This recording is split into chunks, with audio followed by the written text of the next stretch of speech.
Good morning, students. Yesterday we have seen about the construction and working of an electric motor. Today we are going to enter into the second part of the lesson, that is about the electromagnetic induction.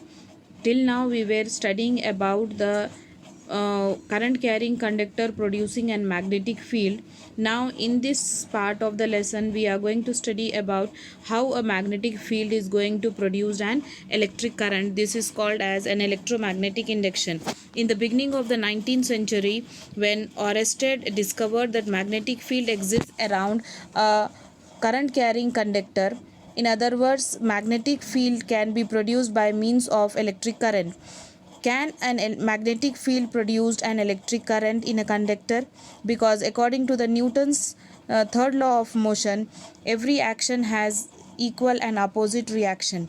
So for this reason, in 1831, Michael Faraday, a famous English scientist, discovered that this could be done. He performed various experiments and showed that a moving magnet can be used to generate electric current.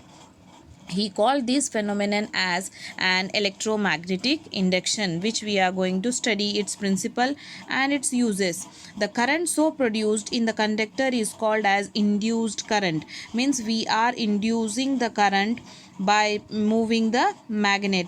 The electromotive force, that is EMF, is produced in it is called as an induced EMF. Electromotive force is nothing but, or we call it as, voltage.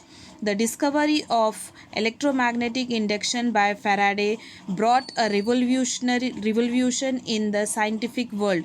Most of the electrical devices like electric generator, transformers are based on these principles.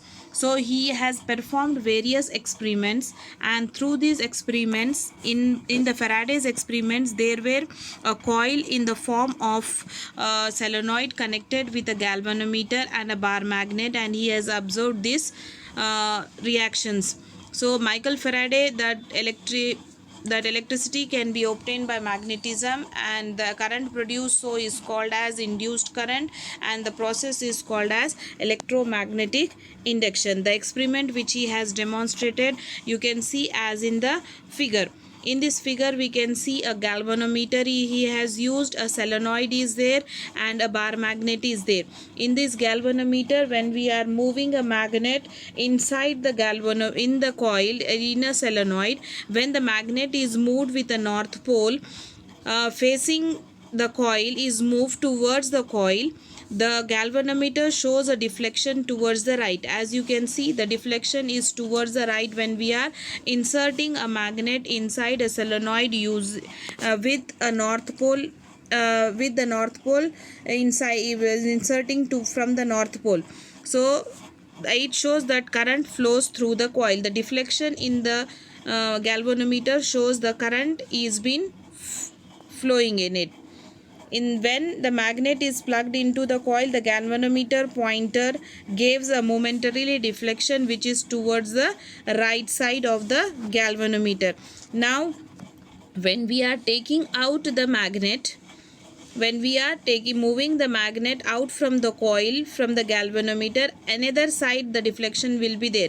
If the magnet is moved away from the coil, the galvanometer shows the deflection towards the left side. As you can see in the galvanometer, the deflection is towards the left side of a galvanometer, which shows that the current flows through the coil, but in the opposite direction in to that case of the first one.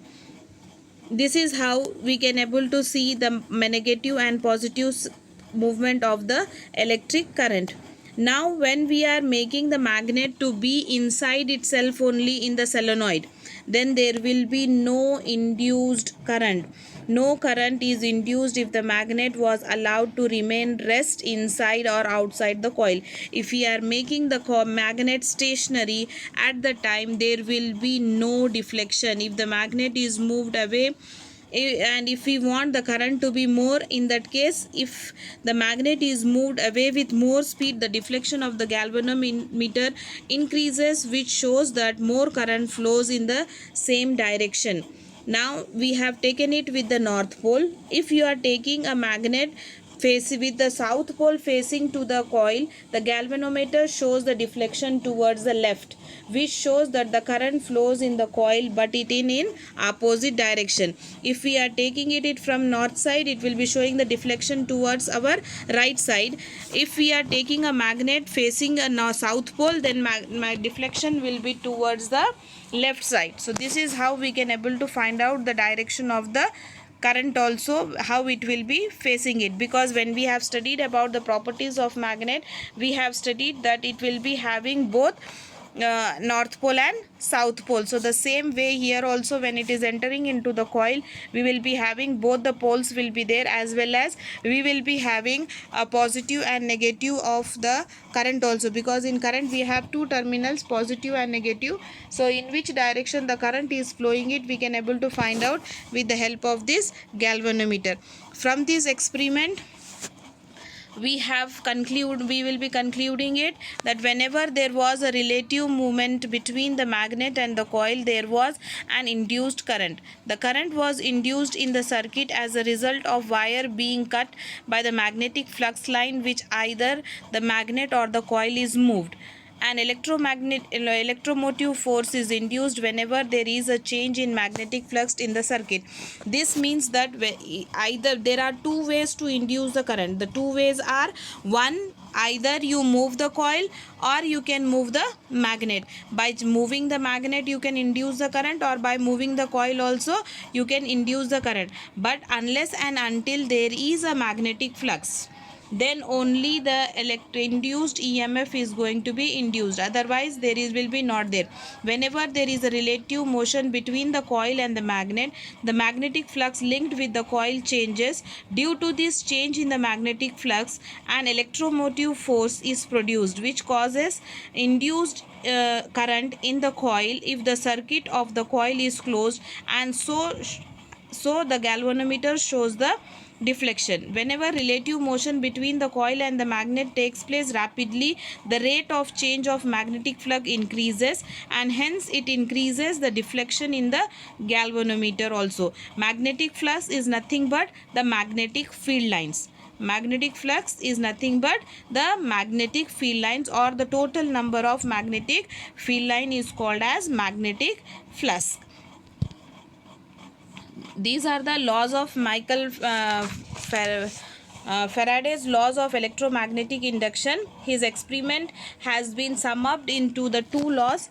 The first law of electromagnetic Faraday's is: when the magnetic flux linked with the coil is changed, an induced EMF is set up in the coil. The induced EMF lasts as long as there is a change in the magnetic flux linked with the coil.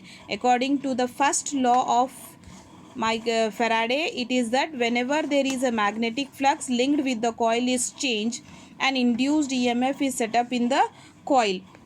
The induced EMF lasts as long as there is a change in the magnetic flux linked with the coil. This is his first law. And the second law of Michael Faraday is: the magnitude of induced EMF is directly proportional to the negative rate of change of magnetic flux. Means what he is telling, so according to in the first law he is explaining about when an induced current is going to take place. So the induced current is going to take place unless and until there is a change in magnetic flux. Means if there is a change in magnetic field lines, then only an induced EMF is going to take place. If there is no change, then there is no induced EMF.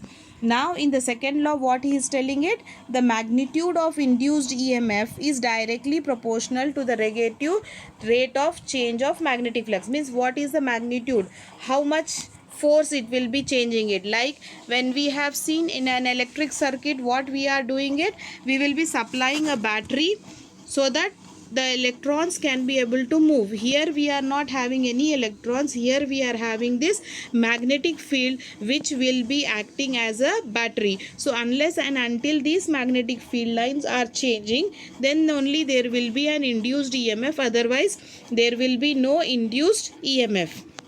So Faraday also found that magnitude of the induced current increases when the magnet is moved faster speed in and out of the coil, a stronger magnet is used, or the number of turns in the coil is increased. These are the ways in which we can able to increase the induced current. Induced current depends upon that magnet, how you are moving it, the magnet. If we are increasing the speed of the moving magnet, or we are making a stronger magnet we are using it, or the number of coils are increasing it, either these three ways we can able to increase the magnitude of the current in the coil. Then this is about the direction of induced EMF. How to find out? This is we will be finding out with the help of a Lenz law. Lenz law is also called as Faraday's third law. According to the Lenz law of electromagnetic induction state that induced current is always in the direction to oppose the change produced. Means the change which is producing it, who is producing a change. According to this law, the direction of induced EMF or a current in any circuit is such to oppose the cause produced in it. If in magnet and a coil experiment, if we move the magnet towards the coil or away from the coil, in either case work has to be done against the attraction or repulsion force in moving the magnet. Thus it is a mechanical work which appears as an electrical energy in the coil. Therefore Lenz law is in accordance with the principle of conservation of energy. Means the direction of current, how we are using it, it depends upon the coil, how the current is entering. We have studied about the clock rule. The face which is facing towards us, if it is moving it in a clockwise direction, then that particular face is having a south pole, and if the current moving it in the coil, it is in anti-clockwise direction, then that particular face will be having a north pole. So this is how, whenever the coil is producing an current, it will be either because of the attraction or repulsion force only the coil is getting introduced the induced current in the coil. This is according to the Lenz law, approaching it how when north pole is entering inside and when we are taking it out south pole. So this will be moving away and taking inside. Then this is about the second method. There are two ways to induce current. One, we will be inducing it by either moving a magnet or that one, or the second method is about using a primary and secondary coil.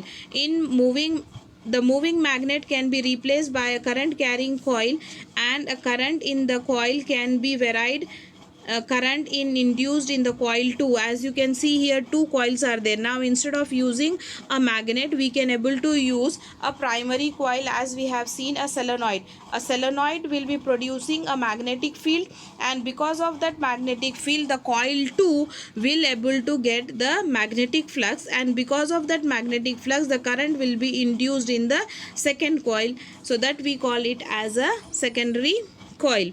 So coil 1 is called as a primary coil and coil 2 is called as secondary coil. As the current in the first coil changes, thus magnetic field associated with it also changes. Thus the magnetic field lines around the secondary coil also changes. Hence the change in magnetic field line associated with the secondary coil is caused an induced electric current. This process by which the change in magnetic field in the conductor is induced a current in another conductor is called as electromagnetic mutual induction. This is called as mutual induction. So now we will be using to find, every time we don't know how to find out the direction of the current or the magnetic field line and the motion of the conductor. So here we will be using a Fleming's right hand rule to find out these directions of the current.